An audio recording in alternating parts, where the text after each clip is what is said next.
Here we are back with the Fan Sense podcast, coming to you with a reaction from the Vikings' big win against the Arizona Cardinals, 34-26. Here we are, sitting 5-1 or 6-1, Yeah, um, coming out of the bye week with a big win against fully competent, kind of injured Arizona Cardinals. yeah. I was really kind of worried about this game, to be honest with you. I knew we were going to put up points, but I was really intrigued on how they were going to come out of the bye. New head coach, new regime. They always kind of sucked coming out of the bye or going into the bye under Zim. So it was really interesting seeing how well oiled they were. I thought they looked really, really good, to be honest with you. Yeah, looked like a lot of the vets came out with a lot of fire. Mhm. They looked rested when they came out. Hopefully, they can continue that drive through the rest of the season. Um, Decent day out of Captain Kirk. Threw a couple, ran, scrambled for one, Looking like Lamb Jack. looking like Steve Never Berger like to see it hitting run. that hitting that wheel route running. Dude, he just turned the Jets on. Is that what you think you look like when you run? Oh, just a Do you tad think bit that you lower could than beat Kirk Cousins in a foot race? if I got the cleats on. I don't know, man. I think it's an underrated portion of his game. I mean, Absolutely. dude Yeah. still doesn't know how to slide. What the fuck, is going on with that head first diving? I mean, great, you Yeah. got the first And he down, but yeah. And he doesn't know when to yeah. It's still that's a work in progress. But what I've really noticed about this year about him though is like he's hanging in the pocket and he's getting out of, some would be sacks or where he would just crumble like a cracker before. And then now he like tries to get out of him and tries to look for that first down. He did biff it on that one where he could have just ran for that first down where he tried throwing it downfield and we ended up having to go 4th and 1. It was like 3rd and 1 or whatever it was on like the 40, and then he ended up, he could have just ran for it, but he was just trying to look downfield. He's trying to make plays, which is really cool that it doesn't seem like he's being as robotic. You know what I mean? correct. That's what I've noticed about him this series. A little bit more loose. And that kind of what we were talking about earlier offline was that throw that he did to JJ in that third quarter where Arizona had all the momentum in the world. And then he threw that one where you never see Kirk throw. He never throws those. Right. And he threw it downfield 29 yards down to JJ. JJ, gets to the top end of that football and it's only he's going to catch it. And it was such a momentum changer of that game. That was the most impressive play of the game that I felt like because we saw Kirk get out of his shell a little bit and then you saw JJ just be a star. And it was such a great play because he only had like 2 catches for like 38 yards up to that point, and he was really frustrated. You saw him out there. I don't know if you saw get frustrated, stomping around a little bit and kind of yelling a little, chirping a little bit at Kirk. And, Kirk was just like, 3rd and 5, let's chuck it down to JJ and make a big play here. You know what I mean? That was so cool. It was so cool to see that. Made me excited as a fan. I think the overall performance, I agree with you. Like he is definitely in a spot where he's a little bit more loose. I mean, he's got to be able to trust what we would consider to be the best receiver in the league. I'm not even just saying us. I think that right now, I don't know who else is contending with him. Um, the strip sack, when he held onto it to just a little bit too long was a little bit frustrating. But I mean, if you're going to be looking downfield, stuff like that's going to happen. We come Mm-hmm. away with a little bit more aggressive play with 0 interceptions. Really like that. Mm-hmm. Um, so overall, I'd give him an above average gameplay day for Captain Kirk. Love it. Yeah, That sort of play, adding Hawkinson into this offense, you know, it's it's going to look good for him, I think, in the long run. Um, absolutely. the Minnesota Moving Company got stuff rolling this week. Dalvin Cook got them legs going, huh? Yeah, yeah. The offensive line is looking real sharp. But we're still looking at interior offensive line. I mean, I know in our last one we talked about Bradbury being a nice surprise this year. He's still doing pretty good from my point of view, but man, Ingram's really had a couple back-to-back games where he's kind of just had some brutal plays. You know what I mean?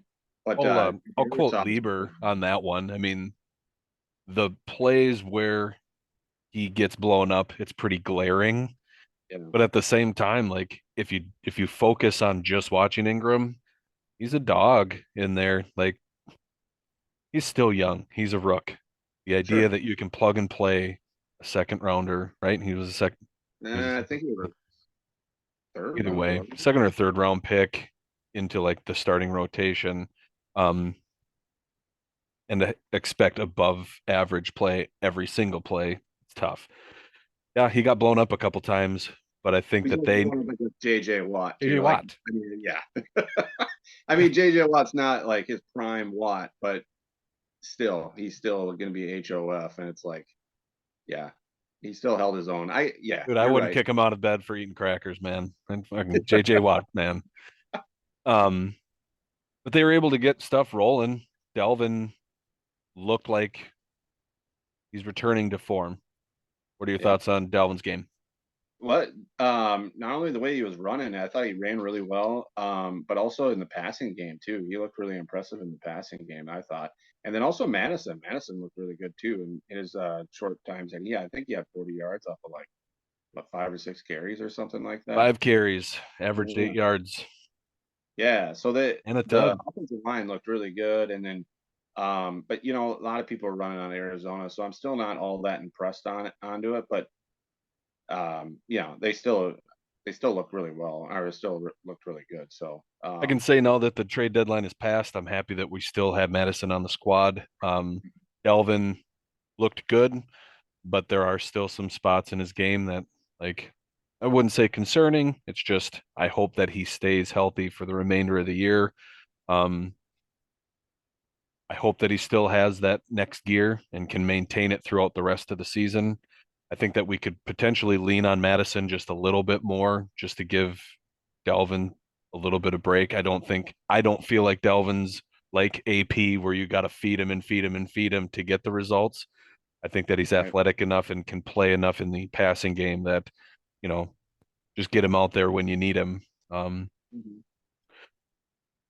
Lost Irv Smith to an injury, high ankle sprain, 8 to 10 weeks, But we got Hawk, so I'm okay. and Johnny Munt with a And touchdown. Johnny, Yeah, yeah, we were pretty hot in the red zone. I don't have the stats in front, but I know that at one point we were like 4 for 4 or 5 for 5 even 5 for 5. Yeah, 5 for 5. 5 for 5 for, Yep. Top five in the NFL, I believe. which is Yeah, great. But 10 of the last 11, I believe. but the play calling between the 20s, let's talk about it. I mean, there's so many times in the game where I felt like I was blinking, and next thing you know, it's second and 10, or we're already at third down. It's like, what play did we just run? Hmm. And I mean, I guess my comment is going towards something that we said in the last podcast that I feel like maybe the team's just not fully clicking, or maybe we're not opening up the playbook completely. I mean, we've got all this talent and all these athletes on the squad. Um, Are we in a spot where we should be mixing it up a little bit more, or do you think that we're just kind of not showing our cards yet? Yeah, and the more I read about it, it seems like it's a it's a complex, simple offense, if that makes sense. So like they run like 6 or 8 plays. They just run it in 6 or 8 different ways. You know what I mean? Sure. So there's so many times where it almost looks vanilla, but they try to throw all these bells and whistles at you while they do it, and it's really just a really vanilla style of offense. Shanahan runs that in San Francisco, and then McVay does it with the Rams, and it all stems, from um, you know, uh, Shanny's old man and Mike Shanahan and stuff like that. It's just a real vanilla offense, but with that a lot of bells and whistles thrown at you. So it looks like a lot's going on. You're like, oh, this is a fancy offense, but really it's just a real basic offense they're throwing at you. So, so yeah, I think sometimes they just get in that lull period where they just, they get caught in their own 5 or 6 plays that they run, and then defense is just reading onto it. So I think that'll just come with time. I mean, they still put up 34 points. Granted, how many turnovers they had, but still, I mean, 34 points is nothing to blink at. And the Sure. offense, I mean, then in the red zone too, where we get your money. they went 5 for 5, so you can't complain about that. I think if we want to talk about game play or just like the narrative of like what was going on throughout the game, we never felt, even though we scored 34, it never felt like we were stepping on their necks or that we were running away with it. We had to rely on a big special teams play on punt, to knock the ball loose, get that positioning. Um, the defense, they felt like they were clicking a lot more, but yet the door was always open and it felt like, oh, here we go. Um, Yeah. Kyler's going to march it right back in. So why don't you speak a little bit to the D on Yeah, I this thought game? so. I've been hating on the soft shell taco defense that why am I blanking on on Donatel's defense? And then but kind of what's nice about it is they just don't let up big plays. So they let you play multiple plays. So then it brings you susceptible to running the same play over and over again. So then they catch on it and then they'll shut you down. So it seems like as you've seen the trend of this defense is that the first like 2 or 3 quarters they'll give up quite a bit of yards, but then that fourth quarter comes and they kind of know your offense by now because you ran so many plays for short gains and they let you do that. So they kind of see you kind of come into a trend and then they start shutting it down. And then I think as the season progresses, as long as we stay healthy, um, this defense is really going to improve. And also, I mean, look at they've been really ball hawking too. I mean, Bynum in the back, dude, I love Bynum. Bynum's a stud.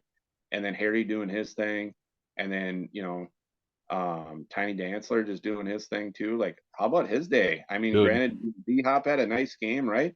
But I mean, when he was shadowing him, he got what 5 catches for six targets, but they were underneath. There was right. nothing big, So and then Pat Pete's game was great too. And then our linebackers, how I was ripping on their coverage play. They played a great game. Kendrick's So really stepped up, and I mean mhm, Hicks had a couple big, noticeable plays as well. Zadarius with 3 sacks. he's Uh, a beast. dude, he's great. And I mean, let's talk about Daniil a little bit. I was focusing quite a bit watching him. Um, Mhm, Even though he didn't get a sack this game, it felt like the offensive line was scheming towards him. Like he mhm. was either stunting or he was coming off a certain edge, but it was like he always had to contest with one or two, um, even at multiple layers of their offensive line. If he was getting chipped by, two guys, or if they're sending the running back his way, which then just opened up free alleys for other people. I think that the pass rush really stepped up. Yeah. Well, I mean, we also played against 3 backup offense linemen though too. So and then Kyler, with those mobile quarterbacks, they like to hold the ball on for a long time too. So he kind of brings pressures in and then also brings in sacks. So yeah, they had a nice game, and I mean it's back to back weeks where they had what how many sacks? So 6 the week before. How many do they have this week? Total? Yeah, that's fine.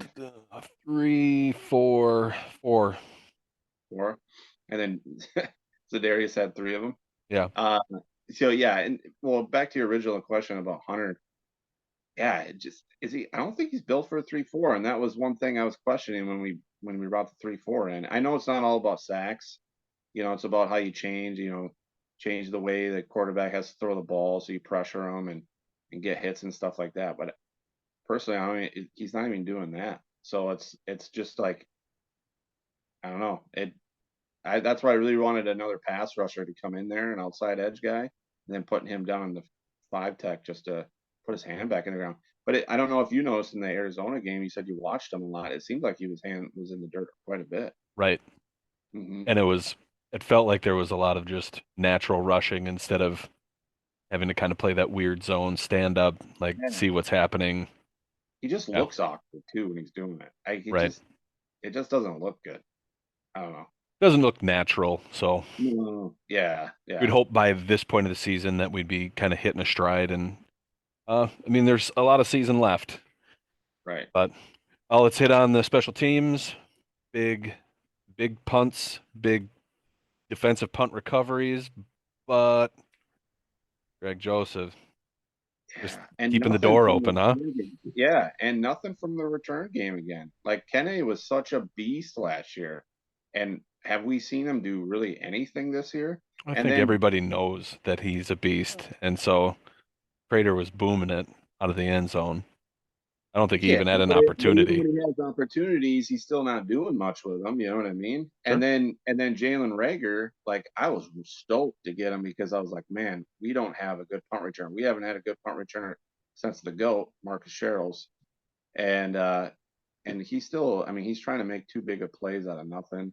It's like, dude, sometimes you just gotta take 5 or 6 yards, bro. You know what I mean? Yeah. You don't have to like break a big play every single time, you know? So those are the only two complaints I have. Well, actually three. The kicker.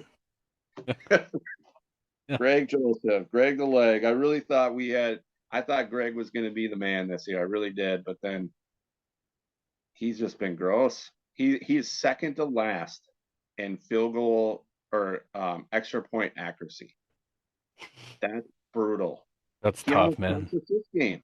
He almost cost us this game. You miss that extra point. You leave him in with one score, and then Yeah. we never put him away. We gave him how many opportunities? Arizona's back out there on offense again, and our defense had to come back and step up again, which they did.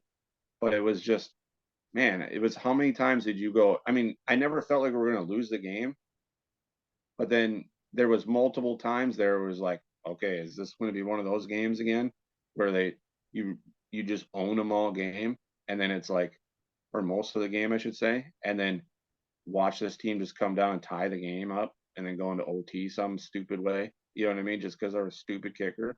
Yeah. It's getting really old. I mean, I know once the NFL pushed the extra point back that we knew we were going to see a lot more, not just gimmies, but at the same time, like, come on, let's They go. had it. We can't Yeah. be missing those. We can't be missing those in the time frames that the clutch times that we're looking to have them hit. Plus the everything over 50 is just kind of a gamble.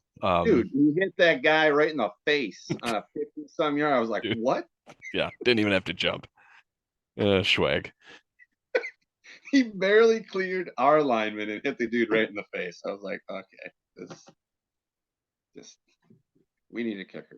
That's just so bad. Yeah. And that could kill us. Because when we play now we're talking playoffs, right? Playoffs. So Playoff. we're gonna play legit teams. The Niners. I really feel like it's the Niners, the Cowboys, Eagles, and us. Yep. Right? Yep. Hobbit would say At the home. Giants, but No, I'm not worried about them. So what I'm worried about the Cowboys is their pass rush and their front seven, and then their offense can do some things. But that pass rush worries me. sure. Same thing with the Eagles. The Eagles, what they can do, and then their offense is elite. And then you have the Niners when they get rolling, when they're all healthy, but they still got Garoppolo. I'm not Right. too worried. I mean, Adam McCaffrey, that's a big plus, but I agree with you. I mean, the national pundits would say that they've got a better chance than we do. We're not getting the respect yet, but um, we're gonna wrap this one up here. Yep. Just we'll leave it with the magic number of Vikings wins and Packers losses is 7 to win the division. We got a lot of season left. Let's Let's go. go. Let's go. Let's go.